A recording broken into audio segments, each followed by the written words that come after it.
Un ataque lanzado desde el Líbano contra los altos del Golán, controlados por Israel, deja al menos 10 niños muertos.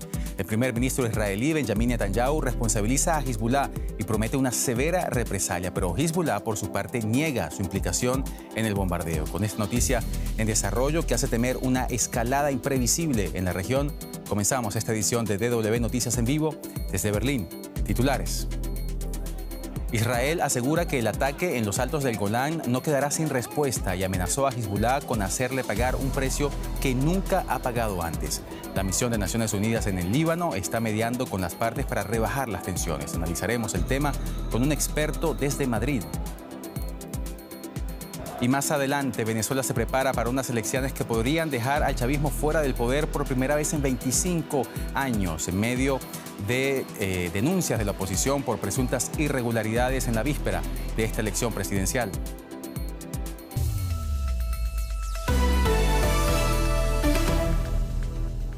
Soy Johan Ramírez, bienvenidos al programa. Al menos 10 niños murieron tras la caída de un proyectil en un campo de fútbol en los altos del Golán, zona ocupada por Israel. El ejército de ese país afirma que los militantes de Hezbollah dispararon un misil desde el Líbano a la ciudad de Magdal Shams, donde se encontraba la cancha deportiva. El primer ministro israelí, Benjamin Netanyahu, acusa a la milicia islamista de haber ordenado el ataque, algo que Hezbollah niega. Recordemos, Hezbollah es considerado como una organización terrorista por Estados Unidos, Alemania y varios países árabes sunitas. Y para analizar las repercusiones de este bombardeo recibimos en el programa al profesor Luciano Zácara, experto en Medio Oriente. Señor Zácara, bienvenido al programa. Israel califica este ataque como el más mortífero contra su territorio desde el pasado 7 de octubre y responsabiliza a Hezbollah, pero Hezbollah lo niega, ya lo decíamos. ¿Habría algún otro actor que podría ser responsable por este bombardeo?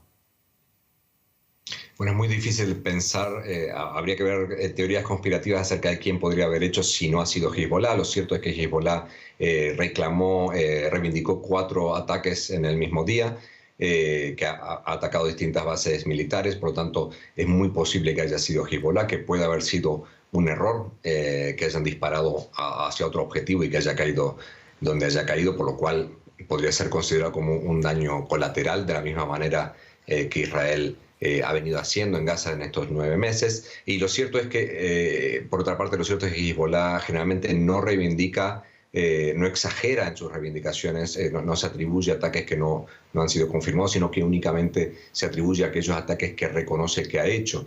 Eso ha sido tradicionalmente en los últimos 10 o 15 años.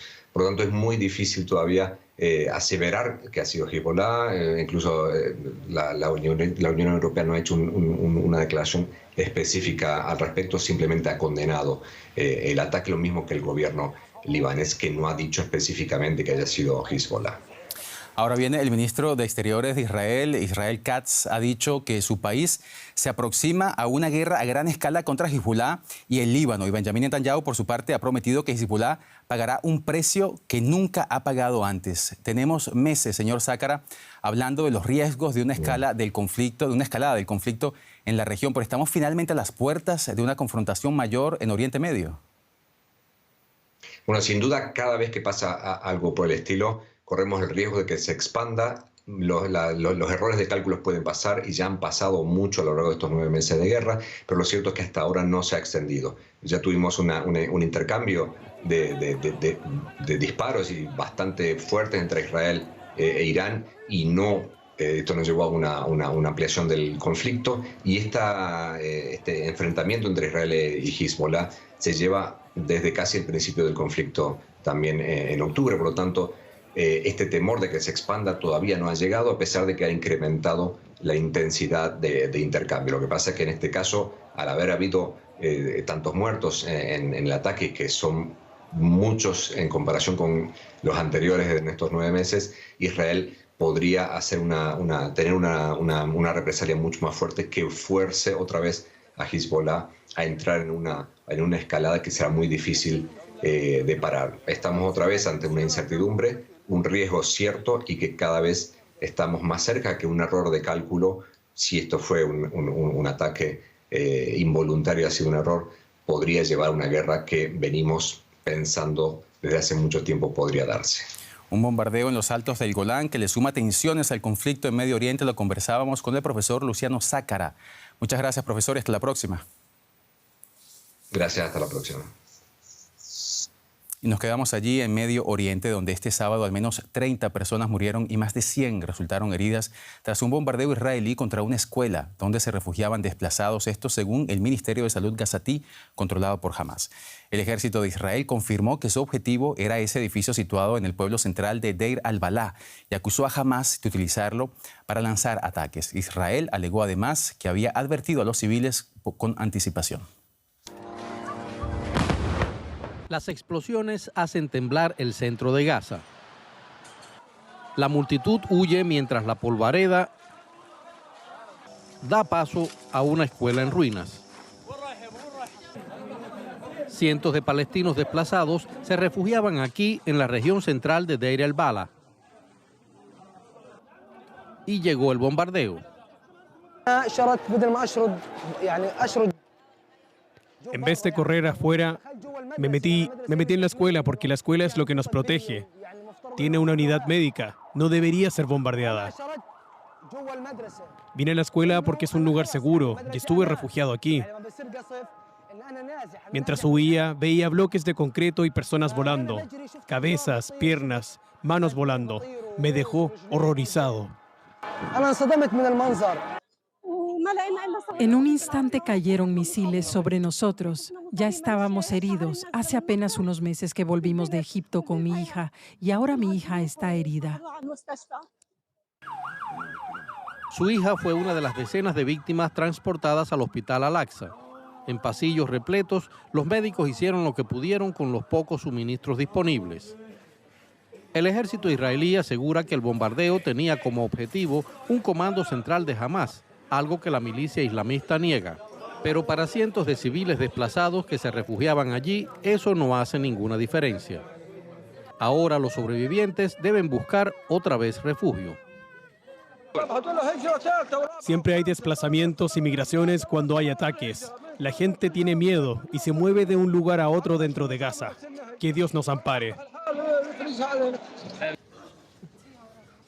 La guerra entre Israel y Hamas está por llegar al 10º mes. Los civiles que están bajo fuego cruzado esperan con desesperación que llegue a su fin. Y vamos ahora con otro de nuestros temas de titulares. Fin de semana electoral en Venezuela. Las autoridades de ese país siguen impidiendo el ingreso de varias delegaciones de políticos y observadores internacionales a tan solo un día de los comicios presidenciales. Uno de esos grupos los conforman varios exmandatarios latinoamericanos, miembros del llamado Grupo IDEA, crítico con el chavismo. Estas delegaciones invitadas por la oposición no tuvieron el visto bueno gubernamental para inscribirse como observadores en las elecciones. La coalición opositora venezolana ha condenado enérgicamente los hechos y ha denunciado irregularidades en las instalaciones de algunas mesas electorales. La tensión aumenta en la cuenta atrás de estos comicios con acusaciones recíprocas entre el oficialismo y la oposición. Y para tener la última hora de esta noticia nos vamos a Caracas para conversar con nuestro colega, el periodista Óscar Schlenker. Óscar, un gran gusto saludarte como siempre. La oposición denuncia que en las últimas horas el régimen ha desatado una ola de persecución contra miembros de la plataforma unitaria. ¿A qué se refieren exactamente estas denuncias, Óscar? Bueno, el día de hoy la oposición ha denunciado el allanamiento de la residencia de un dirigente de la oposición en Carabobo, así como otras denuncias de amedrentamiento y amenazas que han difundido por redes sociales. Incluso ayer en Zulia un miembro de mesa fue asesinado, pero la misma oposición ha dicho que se trataba de un hecho aislado. Sin embargo, sí es evidente que hay tensiones de cara a las elecciones mañana y muchas irregularidades, unas más serias que otras, algunas aisladas, otras que no han pasado a mayor gravedad porque se han denunciado rápidamente, pero que no dejan de ser notables. Irregularidades, unas más serias que otras, nos dices, Óscar. Una que está acaparando mucho la atención es, lo decíamos antes, un grupo de expresidentes a los que se les negó la entrada a miembros del llamado Grupo IDEA, pero no han sido los únicos observadores a los que no se les ha permitido entrar al país. ¿A qué otros observadores se les ha impedido ingresar, Óscar, y cuáles son las razones que da el gobierno para tomar esta decisión? Bueno, hay que precisar que antes que estas delegaciones y líderes regionales no fueron invitados por el gobierno de Venezuela, han sido nombrados personas no gratas en el pasado. La invitación viene por la plataforma unitaria de la oposición. Sin embargo, llama mucho la atención la manera en que se prohíbe la entrada de estas personas e incluso que se atrasen vuelos para impedir que ingresen a Venezuela. Entre los que sí lograron aterrizar en Maiquetía y fueron deportados estaba una delegación de una decena de parlamentarios del Partido Popular de España, con diputados, eurodiputados y senadores que no pudieron pasar del aeropuerto y fueron deportados. Incluso un exdiputado español, Víctor González, logró entrar a Venezuela ayer y hoy está siendo deportado también. Otros que no lograron entrar fueron la senadora colombiana Angélica Lozano, la exalcaldesa de Bogotá, Claudia López. 2 senadores chilenos también fueron deportados, por lo cual el gobierno de Chile emitió una nota de protesta a Venezuela. Y 2 senadores de Argentina que también venían para apoyar la oposición el día de mañana no pudieron ingresar. Era Oscar Schlenker desde Caracas. Ahora vamos a conversar justamente con el fundador de uno de esos grupos a los que no se les autorizó viajar a Venezuela para observar esta elección. Le damos la bienvenida al programa a Leandro Querido. Él es fundador de la ONG Transparencia Electoral, quien nos acompaña desde Miami. Leandro, a pesar de no haber recibido la autorización para viajar a Venezuela, ustedes han dicho que de igual forma observarán estos comicios. Pero ¿cómo lo harán a distancia? ¿Tienen las condiciones para cumplir ese trabajo de manera eficiente? Bueno, claro, no son las condiciones óptimas, ¿no? Las condiciones óptimas en los países democráticos es que las organizaciones que hacen observación electoral independiente se acreditan ante la autoridad electoral y pueden realizar su trabajo. En el caso de Venezuela, sabemos que hay un contexto restrictivo, represivo y condicionante. Por lo tanto, no hay misiones de observación electoral independiente. Hay simplemente 2 organizaciones que han decidido estar allí, como es el Centro Carter, con un grupo pequeño de personas, y también hay una comisión de la ONU, también con un número pequeño de personas. Ambas organizaciones han dicho que no están en condiciones de hacer una observación electoral de envergadura, ¿no?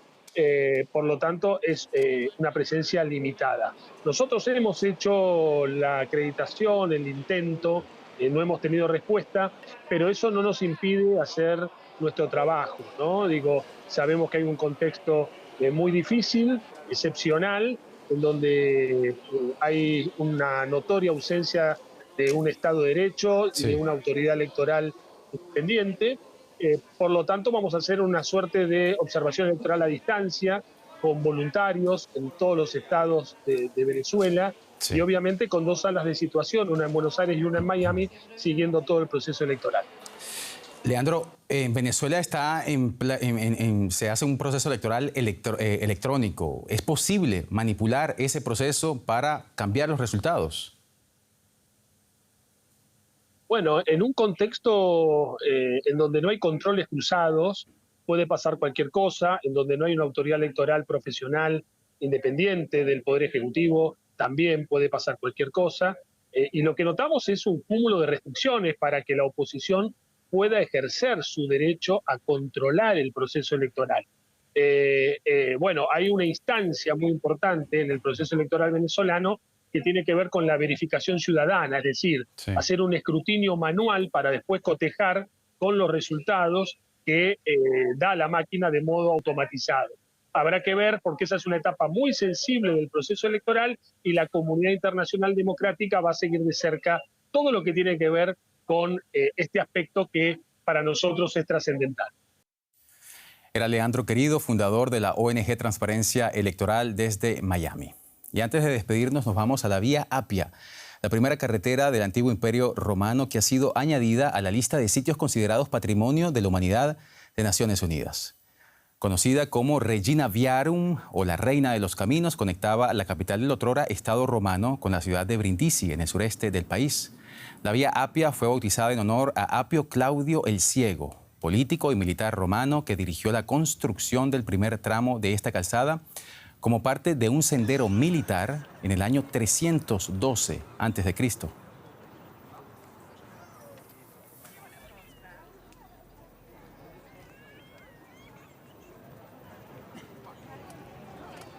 Y con las imágenes de este sendero que nos invita a viajar en este verano europeo, nos despedimos. No sin antes agradecerles desde donde quiera que nos hayan acompañado su sintonía y su confianza. Soy Johan Ramírez. Hasta la próxima.